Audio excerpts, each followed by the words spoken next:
sans transition, on va maintenant aborder, d'ailleurs, on l'a légèrement évoqué, vous pouvez monter, Yves Balkanski, on va s'intéresser à un phénomène majeur, plutôt préoccupant, c'est un euphémisme, hein, le changement climatique et son impact sur l'eau, les sécheresses et bien évidemment les sols, puisque c'est le sujet qui nous intéresse aujourd'hui. Et pour traiter ce sujet, le CFMS a invité un spécialiste reconnu, Yves Balkanski. Yves Balkanski est chercheur senior au laboratoire des sciences du climat et de l'environnement de Gif-sur-Yvette.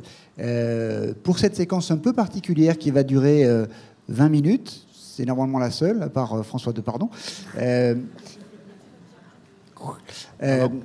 vous donnerai la parole après, pour une petite dizaine de minutes, pour réagir sur les propos et le contenu de ce que va nous présenter Yves Balkanski. Évidemment, je donne déjà l'avertissement que ça doit se rapporter au sol. Hein. On ne va pas parler de changement climatique en tant que citoyen ou en tant que chef d'entreprise. On va surtout parler des sols. Mais je réitérerai l'avertissement tout à l'heure. Yves Balkanski, c'est à vous. Merci beaucoup. Merci à François de m'avoir invité pour cette présentation sur le changement climatique. J'essaierai de faire les liens avec le sol, mais il n'y a pas eu encore de rapport du groupement intergouvernemental des experts climatiques sur ce sujet. Il y a deux rapports en gestation dont on n'a pas le droit de parler parce qu'ils sont en cours de rédaction. Il y en a un sur les niveaux marins. Et il y en a un autre qui risque de vous intéresser plus, qui est sur l'utilisation des sols, mais particulièrement en zone aride et semi-aride. Donc ces rapports devraient paraître dans les 12 prochains mois. J'ai commencé à voir des brouillons de ces rapports et j'essaierai de faire les liens qui vont bien. G20 transparent et vu une enquête que l'on m'a montrée il y a quelques jours, je préfère redéfinir ce qu'est le changement climatique ou les causes de ce changement. Donc, on est sur une planète qui a une atmosphère. Et en fait, l'effet de serre existe naturellement sur notre planète. On peut faire un calcul simple, un calcul radiatif simple, qu'en absence d'atmosphère, on serait sur une planète très inhospitalière, puisqu'on aurait 30 degrés Celsius de moins, et toutes les mers seraient englacées, et donc on aurait bien du mal à vivre. Donc, l'effet de serre en lui-même n'est pas un problème. Ce qui est un problème sont les activités humaines qui viennent changer la composition de l'atmosphère et rajouter quelques composants, comme le CO2 dont on parle beaucoup, mais d'autres composants, comme le méthane, comme l'oxyde nitreux et certaines particules qui ont un effet sur ces températures. Donc, ça ne sera pas ma vision du changement climatique, mais plutôt le consensus d'experts qui a été fourni à partir de plus de 9000 publications et sélectionnées.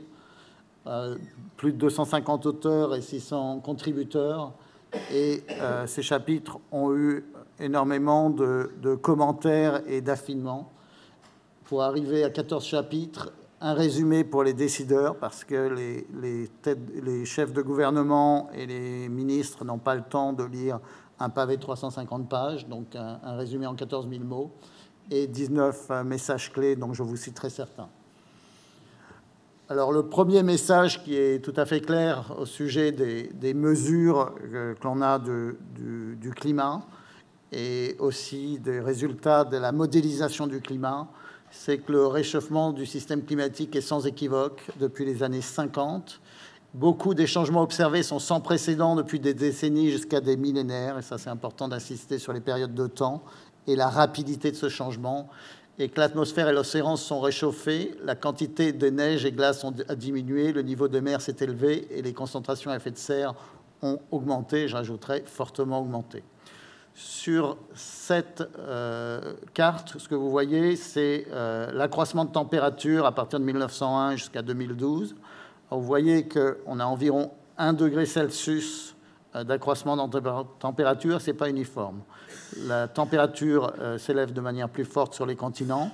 Certaines régions qui ne sont pas couvertes par des sites d'observation, on n'a pas publié avec certitude l'élévation de température pour cette période, mais on sait que dans ces régions-là, haute latitude, la croissance de la température est plus rapide que dans les autres régions et pour des phénomènes de fonte de glace de mer.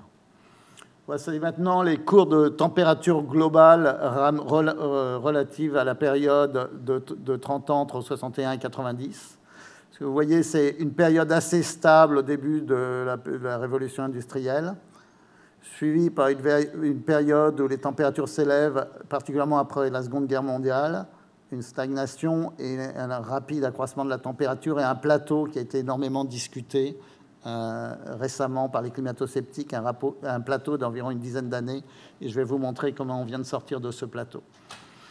Donc ici, ce que l'on voit quand on groupe ces températures par période de 10 ans, c'est que les 3 dernières décennies ont successivement été plus chaudes à la surface de la Terre que toutes les décennies précédentes. C'est ce que vous voyez ici. Et pour accroître cela, pour accroître ce sentiment-là, je vous montre une très belle représentation des températures qui est sous une forme de spirale. Il y a un consensus chez les scientifiques qui étudient le climat pour dire qu'au-delà de 2 degrés Celsius, on peut avoir des phénomènes non linéaires. Donc, il serait extrêmement prudent de rester à l'intérieur de cette courbe de 2 degrés. Et ce que vous voyez dans cette animation, c'est 3 périodes. Une période assez stable où on arrive jusqu'à la Seconde Guerre mondiale. Une période d'accroissement juste après la Seconde Guerre mondiale et une sorte de saut à partir des années 2000. Et ça, vous le voyez très bien. Donc, chapeau à Ed Hawkins, qui a eu l'idée de cette représentation des moyennes mensuelles. Donc, c'est à chaque fois, c'est la moyenne mensuelle sur tout le globe de l'écart de température par rapport à la période pré-industrielle. Un autre transparent qui est assez révélateur, c'est de regarder les 10 années les plus chaudes à l'échelle globale. Au début de la période où je faisais cet exposé, il y a 4 ans, voilà telle que se situait la situation. On finissait avec l'année 2014. Et mon discours aurait été de vous dire, eh bien, les 10 années les plus chaudes, étonnamment, une seule année est avant l'année 2000, c'est l'année 1998. Et ici, on les a rangées par ordre croissant d'accroissement de température. Et il est aussi très intéressant et très significatif au point de vue statistique de regarder les années les plus froides. Toutes se situent avant 1912. Maintenant, si vous avez fait un peu de probabilité, vous allez arriver à 1 sur 1 milliard et même une probabilité plus faible qu'on range de cette manière les températures. Et si au jour d'aujourd'hui, avec l'année 2017 enregistrée, ce que vous remarquez, c'est qu'à la fois 2015 puis 2016, ici vous avez les températures en Fahrenheit, ici en Celsius, par rapport à une période qui est située entre 1881 et 1910, à la fois 2015, 2016 et 2017 sont bien au-delà en réchauffement que 2014. Donc ça, c'est une confirmation et le système nous renseigne que ce réchauffement est bien là, ce réchauffement est installé et qu'on est vraiment dans une accentuation de ce réchauffement, comme tous les modèles le prédisent. Alors, tout n'est pas compris de la part des climatologues. Ici, je vous donne un exemple d'une chose que nous n'avons pas saisie, qui est la vitesse à laquelle la banquise arctique, donc la banquise au-delà de 65 degrés nord, fond. Ici, vous avez le volume plutôt, c'est la surface occupée par la banquise arctique en fin d'été. Et ici, ce sont les projections des modèles. Je vous expliquerai après comment ces projections sont faites. Donc, vous avez 4 courbes de projection de modèles. Et donc, vous avez ici la réalisation, c'est-à-dire ce que mesure le satellite sur l'extension de la glace de mer. Vous voyez que la décroissance, c'est-à-dire la fonte de la banquise arctique, est beaucoup plus rapide que le prévoient tous les modèles. Alors, il y a des raisons à cela. C'est que ce bloc de glace est une structure tridimensionnelle et qu'il y a une dynamique à l'intérieur. Ce n'est pas juste la fonte en surface. Et elle se produit très peu en surface. Ce sont les eaux chaudes aussi qui arrivent sur le côté de ce bloc de glace qui vont faire fondre cet immense bloc de glace. Et ici, la même représentation de Hawkins. Et donc, la mesure, c'est une mesure de conductivité qui contraste la conductivité de la glace de mer avec la conductivité de l'eau de mer. Et ce que vous voyez, c'est la période de fin d'été où il y a très peu de volume de glace de mer. Et ce qui inquiète, et ça c'est un exemple parfait de phénomène non linéaire, ce qui inquiète, c'est si dans la fin de la période d'été, on avait une disparition complète de cette glace de mer arctique, aller la reformer sera extrêmement difficile. Donc les scientifiques s'interrogent, et on est tous à s'interroger si ça va être le cas. Alors il n'y a pas que des désavantages, il y a aussi des bénéfices, parce qu'en faisant fondre cette glace de mer, vous avez des routes très courtes pour passer d'Asie en Europe, et il y a énormément de spéculations sur les terres qui vont consister à faire des ports sur les régions au nord de la Russie et au nord du Canada, il va y avoir un trafic maritime assez important qui va faire gagner énormément de temps pour le transport des marchandises. Ici, je vous montre l'accroissement du niveau marin qui correspond à cette fonte. Alors, il n'est pas très impressionnant. C'est depuis le début du siècle, du XXe siècle, on est à environ 19 cm. Si toute la glace de la banquise arctique fond, on aurait 70 cm d'élévation du niveau de la mer. Mais ce n'est pas cela qui nous inquiète. Ce qui nous inquiète, c'est que les phénomènes extrêmes, quand on regarde les phénomènes extrêmes, on n'a pas une augmentation de la fréquence de ces phénomènes extrêmes, mais on a une très grande intensification des classes 4 et classe 5 des ouragans. C'est-à-dire qu'on a des ouragans qui sont à peu près, on a à peu près la même occurrence des ouragans, mais les ouragans sont beaucoup plus forts que précédemment, et passer d'un classe 3 à un classe 4 ou d'un classe 4 à une classe 5, ce sont des milliards de dégâts en plus, c'est des centaines de vies qu'on n'arrivera pas à sauver. Donc ça, c'est vraiment l'inquiétude. Et aussi, l'avancée de l'eau dans les terres est considérable. Parfois, c'est des avancées de plusieurs dizaines de kilomètres, comme on l'a vu récemment en Caroline. Je vais aller un peu plus vite. Il me reste combien de temps? Ici, je vous montre le changement de température par rapport à la période passée. Et il est intéressant de voir que bien que l'équation de Clausius-Clapeyron vous dit qu'on a plus de vapeur d'eau dans l'atmosphère, donc on s'attendrait à plus de précipitations. Parfait. Comme on s'attendrait à plus de précipitations, ce n'est pas le cas. Depuis les années 50, ce qu'on voit, c'est plus de précipitations à nos latitudes.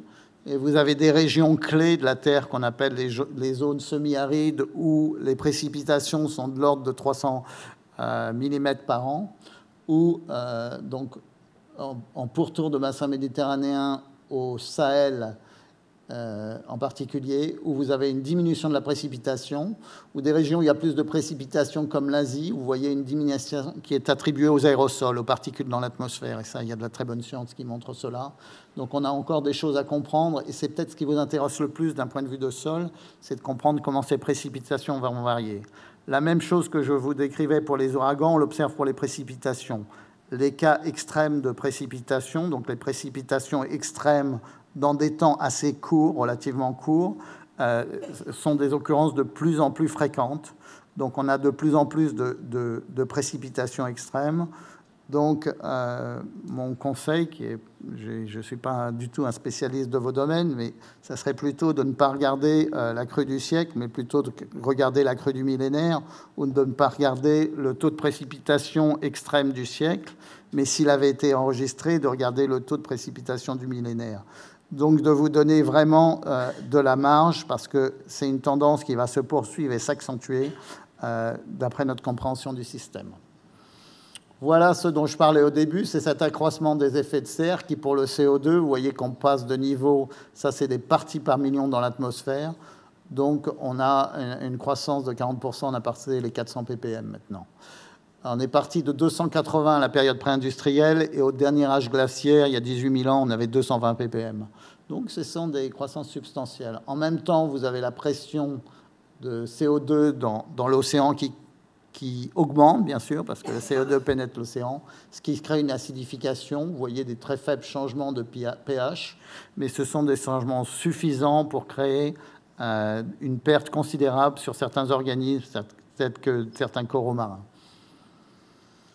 Maintenant, je vais vous parler de la modélisation que nous faisons en climat. Il y a environ 20 modèles mondiaux qui sont ce qu'on appelle des modèles de système Terre, c'est-à-dire des modèles qui décrivent à l'échelle globale à la fois l'atmosphère, l'océan, les flux d'échange entre l'atmosphère et l'océan, les surfaces en incluant les sols, mais aussi la végétation et l'évolution de la végétation et la glace de mer. Ici, on retrace depuis les années 70 l'avancée de ces modèles.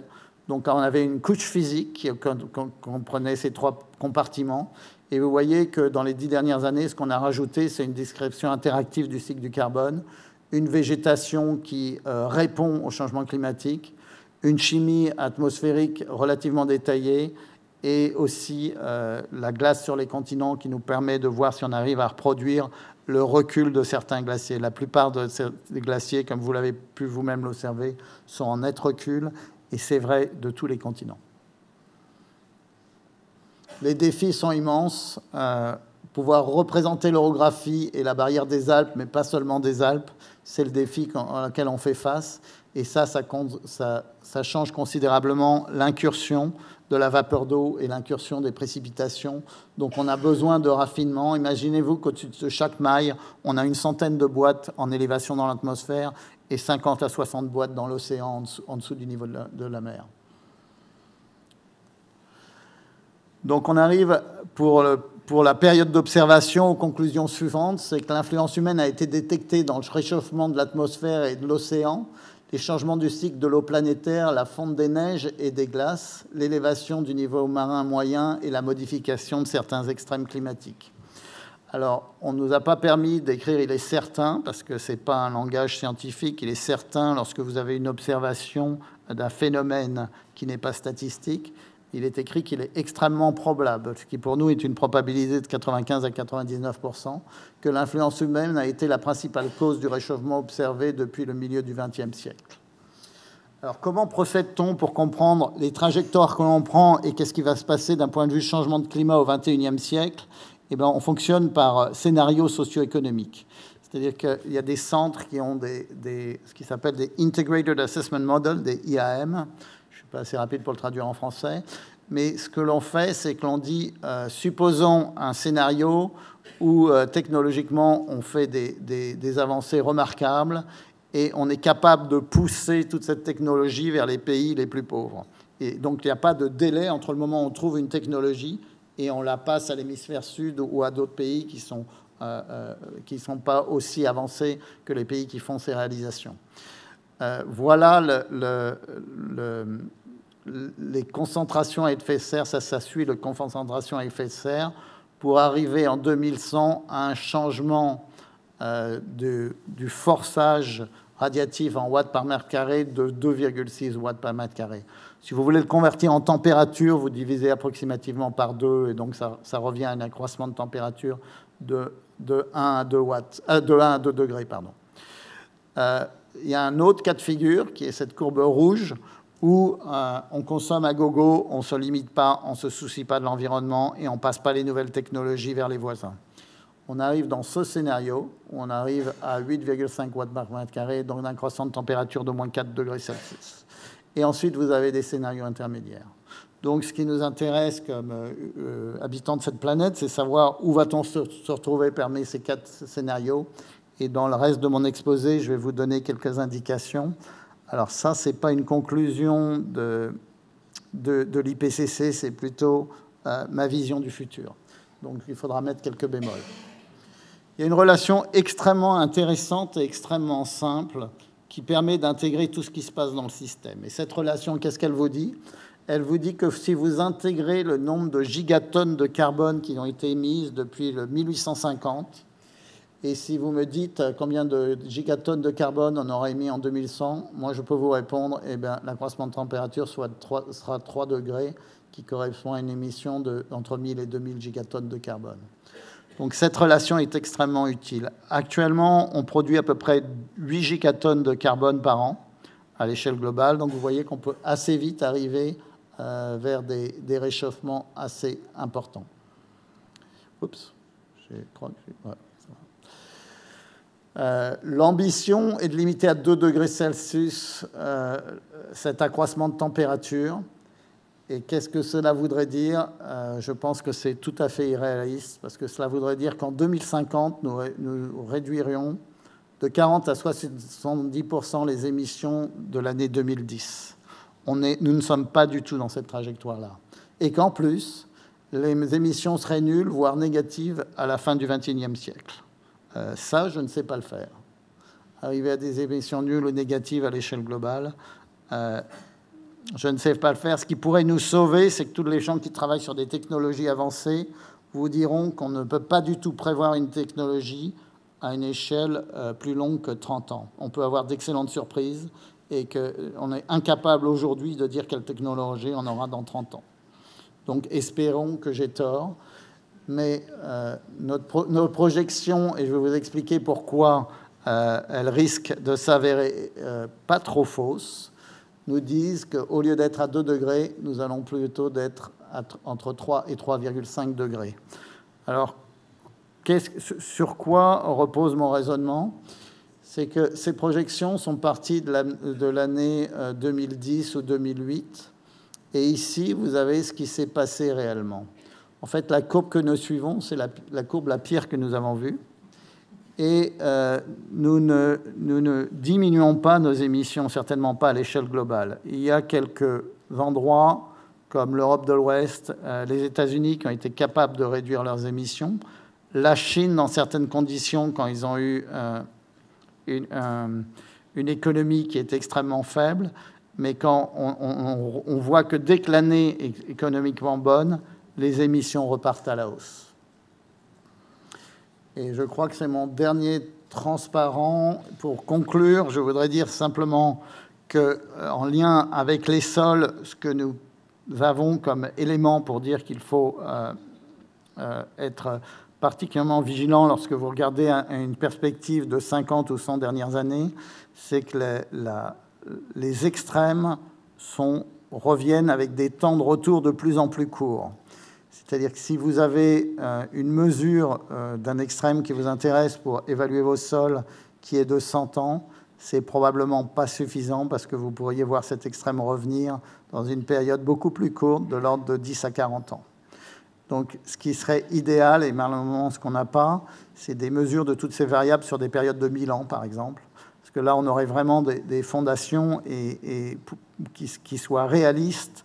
Et avec les modèles qui sont développés et la nouvelle série de résultats qui est en train d'être analysée, que nous allons publier dans 1 ou 2 ans dans un nouveau rapport, on pourrait dire à ce moment-là qu'en regardant sur une échelle de 1000 ans, on peut espérer qu'on n'aura pas de retour de moins de 100 ans d'une certaine crue, sur une période de 100 ans d'une certaine crue ou d'une certaine précipitation. Avec des bémols, cependant, c'est qu'on va rentrer dans des horizons qu'on n'a pas vus depuis très longtemps. C'est-à-dire qu'en 2030, un été sera plus chaud. La plupart des étés sont plus chauds que l'été 2003. Et pour ceux qui se rappellent la canicule de 2003, ça va être assez difficile à vivre. Et nous avons la chance de vivre en France. Si vous viviez au Moyen-Orient, je pense que ça sera beaucoup moins drôle de passer ces étés à l'extérieur là-bas. Avec là, je vais m'arrêter et prendre des questions si vous en avez. Est-ce que j'ai la chance de pouvoir prendre des questions? Et je vous remercie de votre attention. Merci.